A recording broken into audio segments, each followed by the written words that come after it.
Olá, amigos.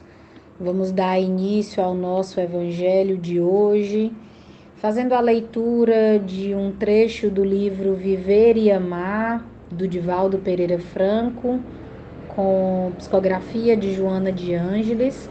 Seguiremos com nossa prece e a leitura do evangelho.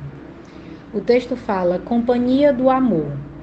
Somente vive acompanhado realmente aquele que ama. O amor, à semelhança do conhecimento, é um tesouro que mais se tem quanto mais se reparte.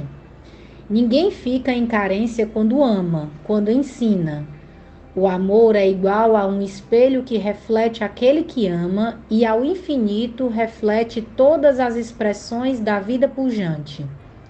Não obstante, as experiências do amor são solidárias. Por isso que ao expandir-se, primeiro felicita quem o irradia, sem que este tenha a pretensão de colher o retorno. Na área do amor, quando em todos os campos da ação nobre da vida, é necessário primeiro dar a fim de um dia receber. O amor é, por consequência, o mais precioso investimento até hoje conhecido.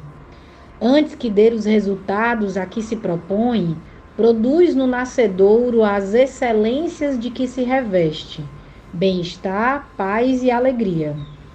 O amor não se queixa, não se impõe, é paciente e promissor.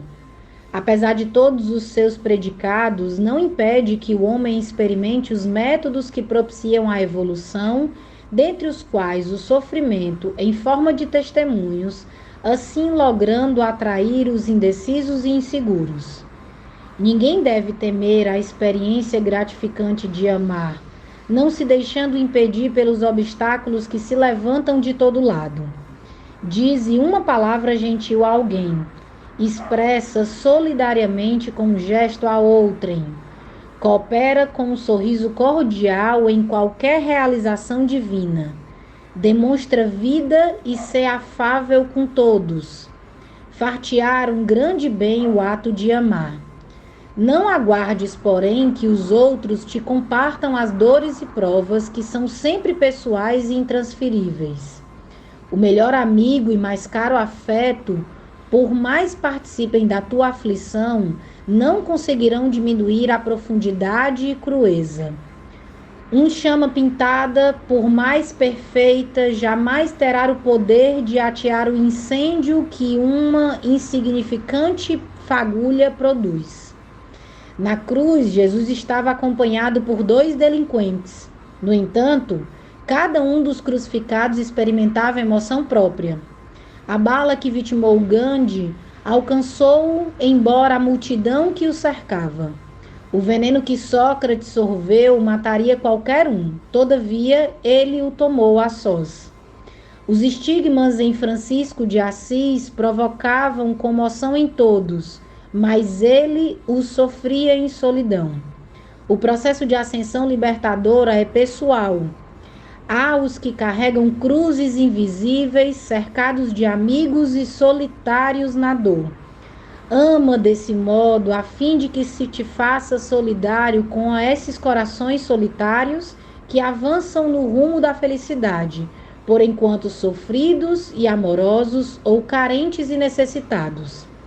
Sê tu aquele que ama e nada espera, felicitado pelo próprio amor que de ti se irradia abençoado.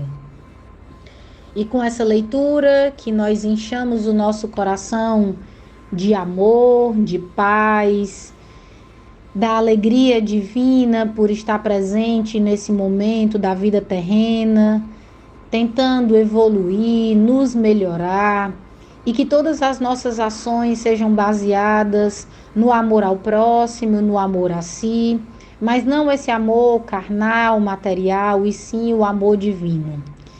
Que estejamos em paz e que a leitura do Evangelho consiga encontrar o lugar mais sublime do nosso coração. Evangelho segundo o Espiritismo, capítulo 12, Amai os vossos inimigos, item 13, o duelo.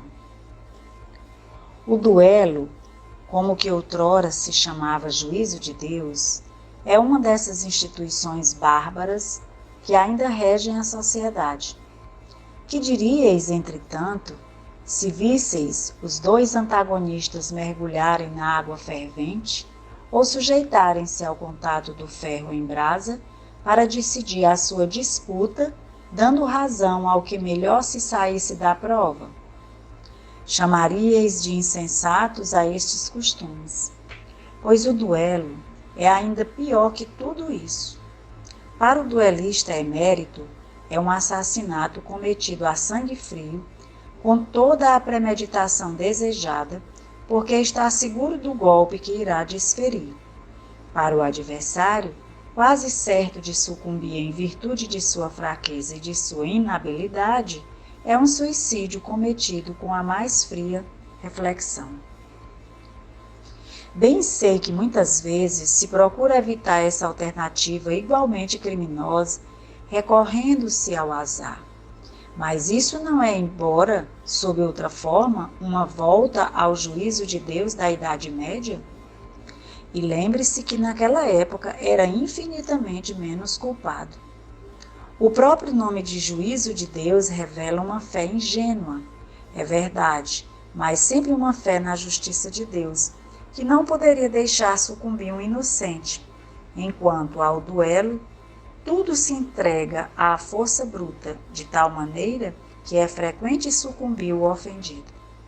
Ó estúpido amor próprio, tola vaidade e louco orgulho!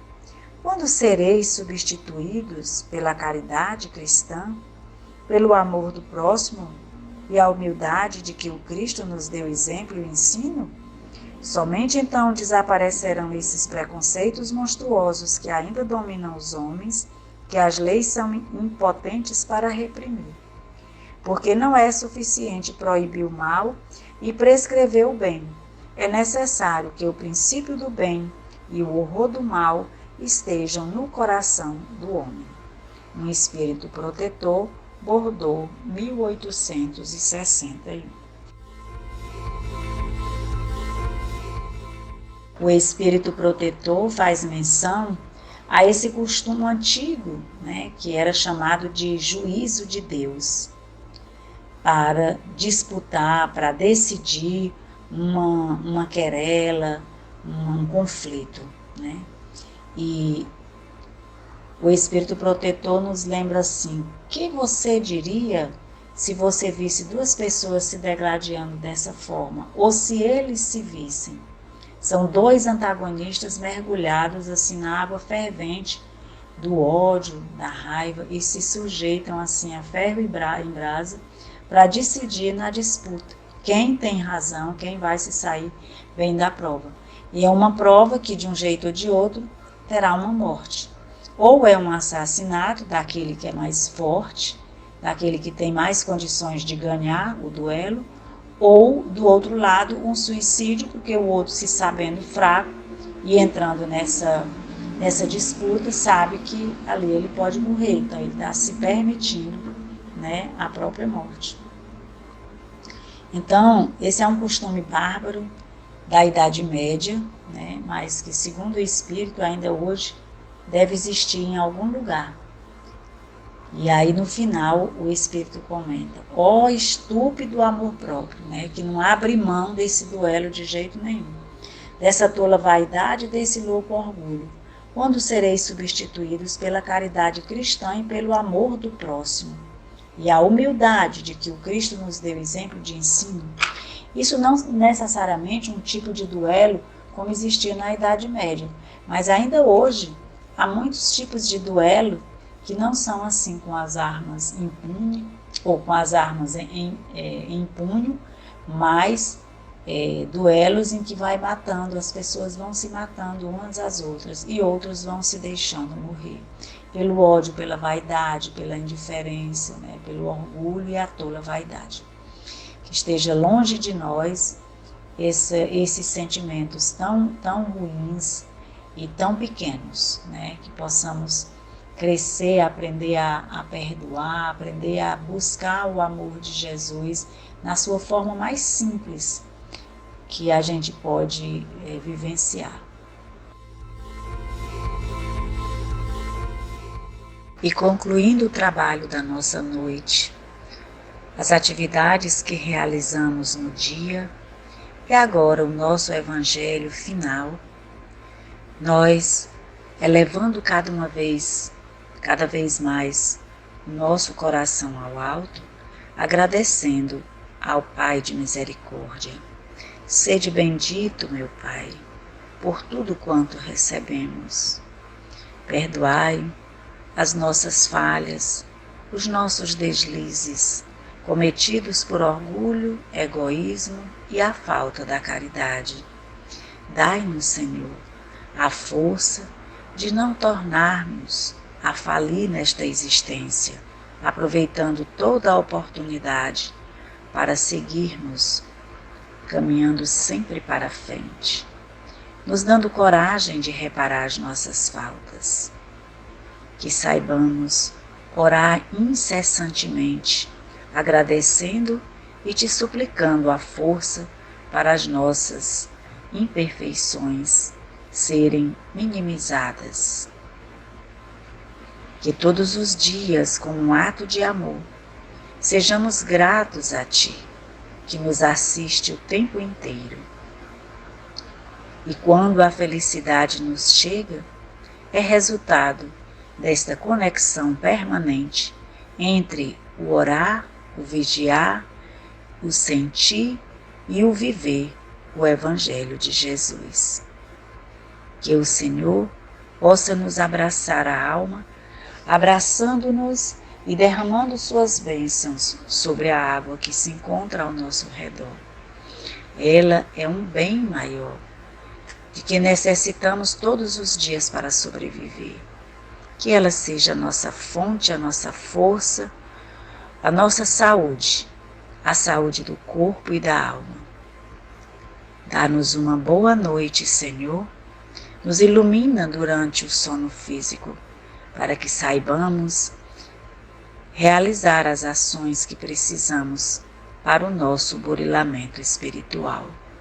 Fica conosco, agora e sempre que assim seja.